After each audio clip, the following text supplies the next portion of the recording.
Hello, this class we're going to learn the lesson My Teacher by Helen Keller.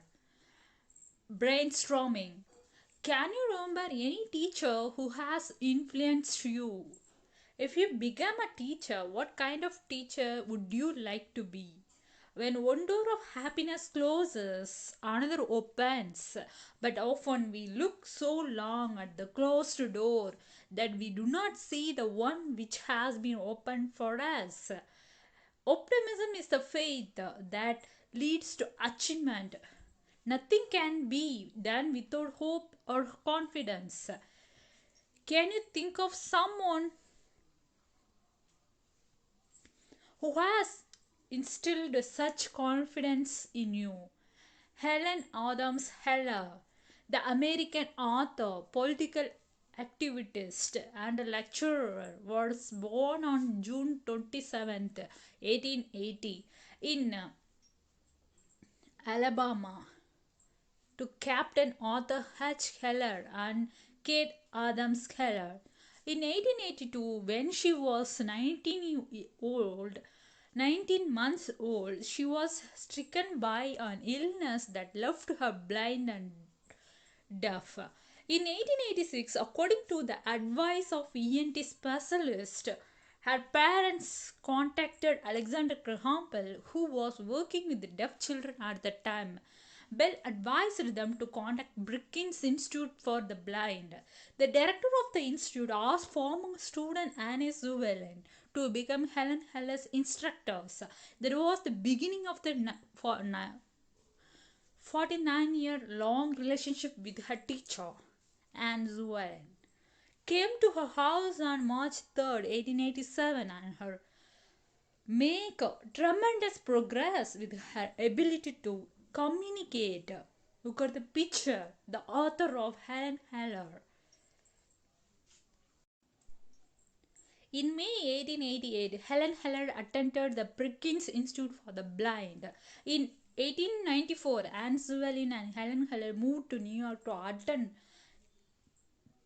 Hummerson School for the Deaf and Horace Mann School for the Deaf.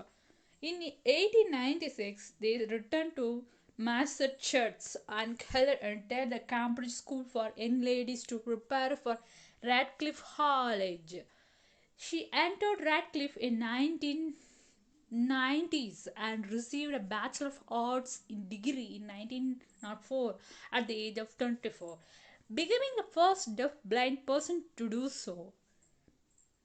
In 1903, the 22-year-old Keller got her autobiography, The Story of My Life, published. Her other published works include Optimism, The World I Live in, 1908, The Song of the Stone Wall, Out of the Dark in 1913, My Religion, 1927, Midstream, My Later Life, Peace at Eventide, Helen Keller in Scotland, Helen Keller's Journal, Let Us Have a Faith, Teacher, and as well in Mazzy and The Open Door. She wrote a total of 12 books and got them all published. In addition, she was a frequent contributor to magazines and newspapers. Helen Keller went on to become a world-famous speaker and author. She is remembered as an advocate for people with disabilities and numerous other causes. She was suffragette, a pacifist, a radical socialist, and birth control supporter. She was the friend of many famous figures, including Dr. Alexander Graham Bell, Charlie Chaplin, and Mark Twain. On September 14, 1964, President Lyndon B. Johnson awarded Helen Keller the Presidential Medal for Freedom, one of the United States' highest two civilian honors.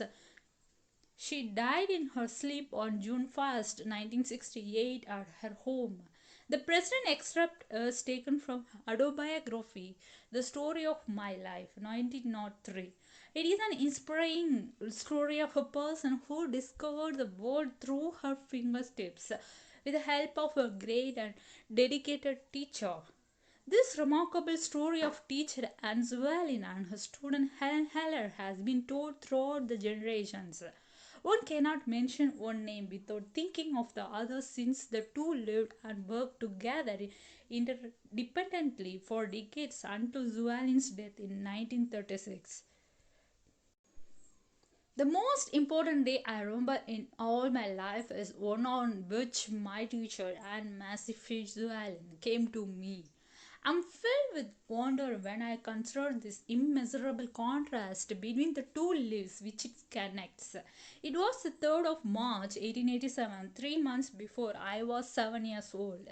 On the one afternoon of that eventful day, I stood on the porch, dumb, expectant. I guessed vaguely from my mother's sign and from the hurrying to and fro in the house that something unusual was about to happen. So I went to the door and waited on the steps.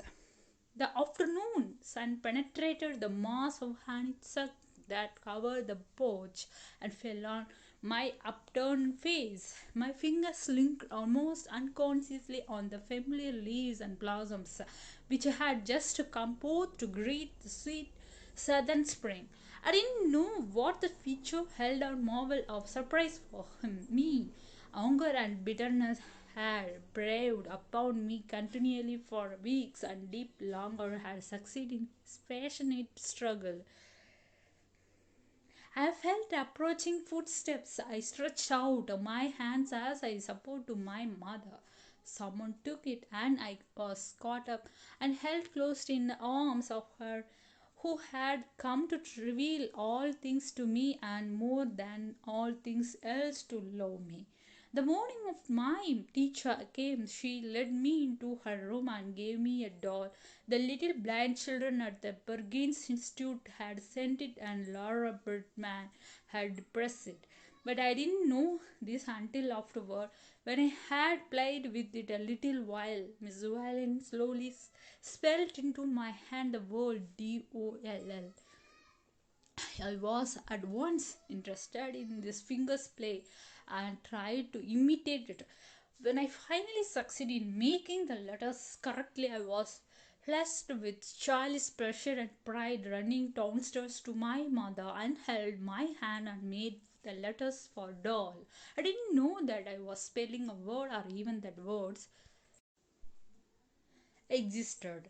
I was simply making my fingers go in monkey like imitation. In the days that followed, I learned to spell in this uncomprehending way to great many words. Among them, pin, head, cup, and few verbs like sit, stand, and walk. But my teacher had been with me several weeks before I understood that everything has a name.